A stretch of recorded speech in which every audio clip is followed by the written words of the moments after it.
I stood at the edge of my penthouse balcony, 50 stories above the city, staring down at the streets below. One step, that's all it would take.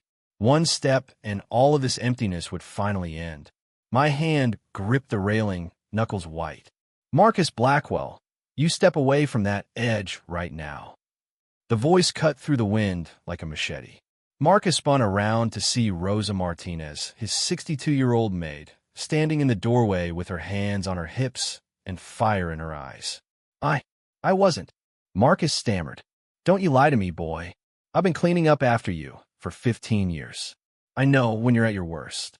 Rosa marched toward him, grabbed his arm with surprising strength, and yanked him back inside. Seat. Marcus collapsed onto his leather couch, and for the first time in months, he felt something. Shame, fear, relief. Before we go further, if you're enjoying this story, hit that subscribe button and drop a comment below telling me what you think Marcus should do next. Your support keeps these stories coming. Rosa stood over him, arms crossed. Look at you. 35 years old, billions in the bank, and you can't even get out of bed before noon. You think your father built this empire so you could throw it all away. You don't understand, Marcus whispered. I have everything and feel nothing. What's the point? The point. Rosa's voice softened slightly. The point is you've forgotten how to be human. You've been living in this golden cage so long, you've forgotten what the sun feels like on real people's skin. Marcus looked up at her. And you know what that feels like? Every single day of my life. Rosa sat down beside him. Tomorrow morning, you're going to wake up at 6. You're going to eat real food that I cook. And you're going to listen to me. Really listen. Can you do that? Marcus nodded slowly. He didn't know why, but something in Rosa's voice made him want to try. That night, for the first time in weeks, Marcus set an alarm. The shrill beeping jolted Marcus awake at 6 a.m. His head pounded, his mouth felt like sandpaper, but he dragged himself out of bed. When he stumbled into the kitchen, Rosa was already there, and the smell of fresh coffee and scrambled eggs filled the air. Sit, she commanded. Marcus obeyed. Rosa placed a plate in front of him, real food, not the protein shakes and energy bars his nutritionist sent over. Eat. He took a bite. The eggs were perfectly seasoned, the toast was golden, and there was something else, warmth. Comfort. Something he couldn't remember tasting in years. Good, Rosa asked. It's incredible. Where did you learn to cook like this? Rosa poured herself a cup of coffee and sat across from him. My grandmother taught me. She raised 7 children during the war with nothing but a wood stove and whatever she could grow. She used to say, Rosa, food made with love feeds more than the stomach. It feeds the soul. Marcus set down his fork. I can't remember the last time someone cooked for me. Really cooked, I mean. Not a private chef trying to impress me. That's because nobody in your world does anything without wanting something back. Rosa took a sip of her coffee. Let me tell you about my grandson, Miguel. He's 17, works at a grocery store after school, walks an hour each way because we can't afford a car. Last week, he made honor roll. You know what he did? He came home crying. Why was he crying? Because he was happy. Because despite everything, despite the broken shoes and the 12-hour days, he achieved something real. He felt proud. Rosa leaned forward. When's the last time you felt proud, Marcus? When's the last time you cried from happiness? Marcus stared at his plate. He couldn't remember. Every achievement felt hollow. Every success felt like just another number on a screen. I don't know, he admitted. That's what I thought. Rosa stood up and started washing dishes. My Miguel has purpose. He knows every dollar he earns helps his mother pay rent. Every A he gets brings him closer to college. What's your purpose, Marcus? I run a company. I employ thousands of people. Do you? Rosa turned to face him. Or do your executives run the company while you hide up here, signing papers and watching numbers go up? When's the last time you actually talked to one of your employees? Asked them about their life. Learned their name. The words hit Marcus like punches. She was right. He'd become a ghost in his own empire, a signature on documents, a face in annual reports. I don't know how to do what you're describing, Marcus said quietly. Rosa dried her hands and walked back to the table. Then it's time you learned. Tomorrow, you're coming with me.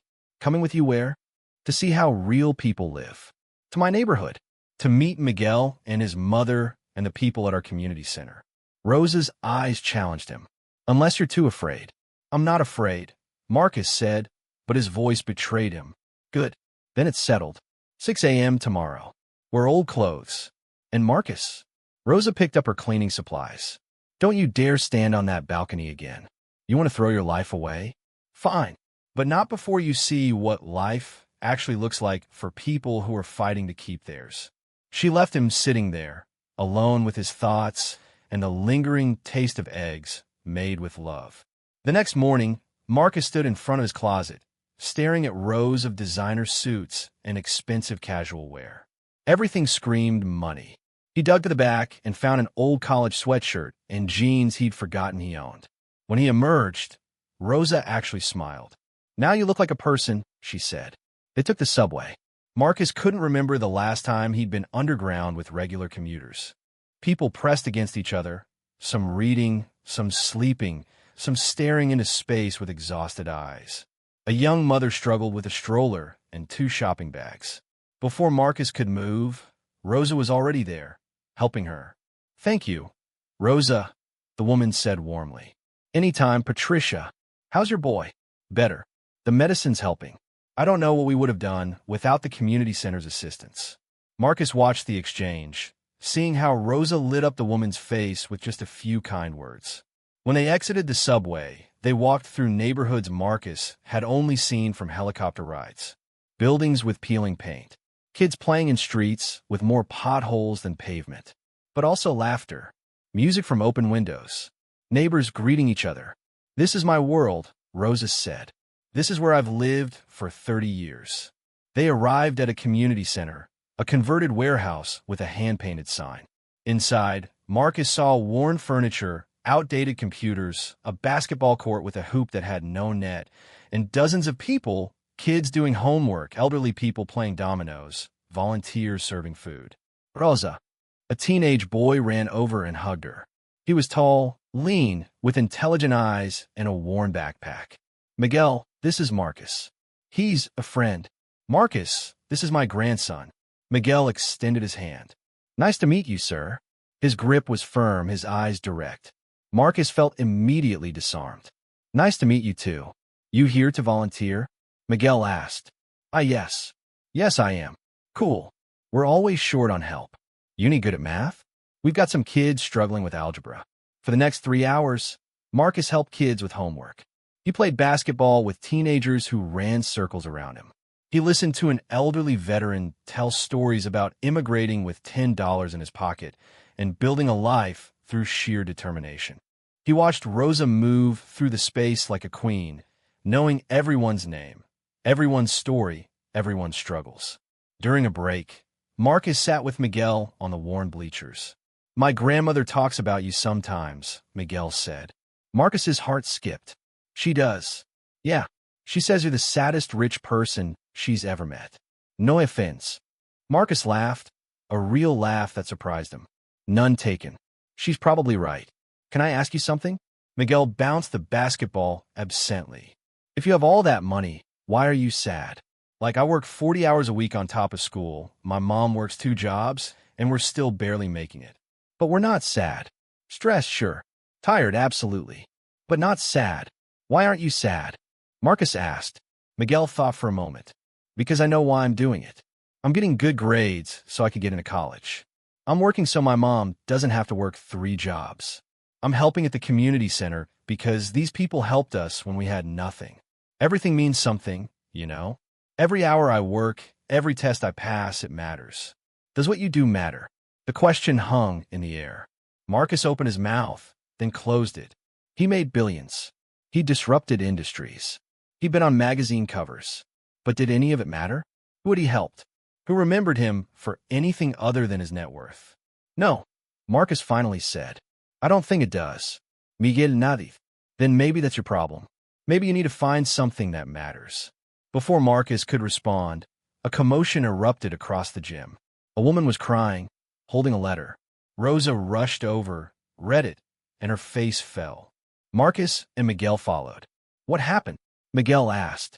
They're closing us down, Rosa said, her voice shaking. The building owner sold it. We have 60 days to vacate. The room fell silent. Then the noise erupted. People shouting, crying, asking what they'd do, where they'd go. But Marcus only saw Rosa, standing there with tears streaming down her face and pride in her eyes. Later, after the crowds dispersed and the celebration wound down, Marcus and Rosa sat on the bleachers one last time. "You did good today," Rosa said. "I meant every word. I'll be here every week. I know you will. You're not that broken man on the balcony anymore." Marcus looked around the center at the new beginning it represented. "Can I tell you something embarrassing?" "Always. That title, the one that brought me here, a billionaire's manhood doesn't rise until he sees his maid. I used to think it was insulting, like I needed a maid to function, but now I understand it differently. Ow! It's not about needing a maid. It's about needing someone brave enough to tell you the truth. Someone who sees through your money and your success to the broken human underneath. Someone who challenges you to be better." Marcus smiled. "My spirit didn't rise until I saw you, Rosa, until I saw how to really live." Rosa squeezed his hand. "And now I'm finally awake." 6 months later, Marcus still lived in his penthouse, but it looked different. Pictures of the community center covered the walls. Miguel's acceptance letter to MIT was framed on his desk. And every morning at 6 a.m., Rosa arrived with breakfast and stories and challenges. Marcus's company had become known for its ethical practices and community investments. His board initially resisted, but profits actually increased when employees felt valued and supported. Other billionaires started calling, asking how he'd changed his company culture. Marcus always gave them the same answer: hire someone brave enough to tell you the truth, then actually listen. The emptiness that had consumed him was gone.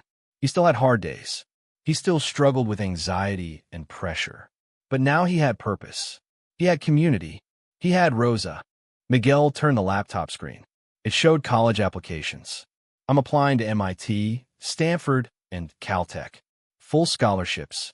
My counselor says I have a good shot because of my grades and community service." Marcus looked at the essay on screen. It was about growing up poor but rich in community, about learning that wealth isn't measured in dollars but in the people who show up for you. "This is incredible," Marcus said. "Thanks. My grandmother's my inspiration. She's the strongest person I know." Miguel glanced at Rosa with pure love. "She taught me that it doesn't matter where you start. It matters how you show up." Marcus felt something break open in his chest. This kid, who had every reason to be bitter, was grateful. He had nothing material and everything that mattered. "Miguel, can I be honest with you about something?" "Sure. The renovation money, the new computers, the scholarship fund we're setting up, it's from me. I'm Marcus Blackwell, the billionaire, and your grandmother has been trying to teach me how to be human again." Miguel's eyes widened. He looked at Rosa, who nodded. "So you're like actually rich?" Miguel asked. "Yes. And you've been here every weekend, just helping?" "Yes." Miguel processed this. Then he said something that broke Marcus completely. "That's cool and all, but honestly, I like you better when you were just Marcus the volunteer. That guy was real. This billionaire thing, I don't know, seems like it gets in the way of who you actually are." Marcus burst out laughing through his tears. "You're absolutely right." The grand reopening of the community center happened on a Saturday morning. The place was packed. They'd transformed it: new floors, new equipment, a library, a computer lab, even a small medical clinic. But Marcus had insisted on keeping the hand-painted sign and the old photographs on the walls. This place had history. That mattered. On Saturday mornings, Marcus still showed up at the community center at 6 a.m. He wore his old college sweatshirt and jeans with paint stains. He helped kids with homework, played basketball with teenagers, listened to elderly veterans tell stories. And every single time he felt grateful, because Rosa had taught him the most important lesson of all. You can have everything and be nothing, or you can have nothing and be everything. The difference isn't in what you own, it's in who you show up for.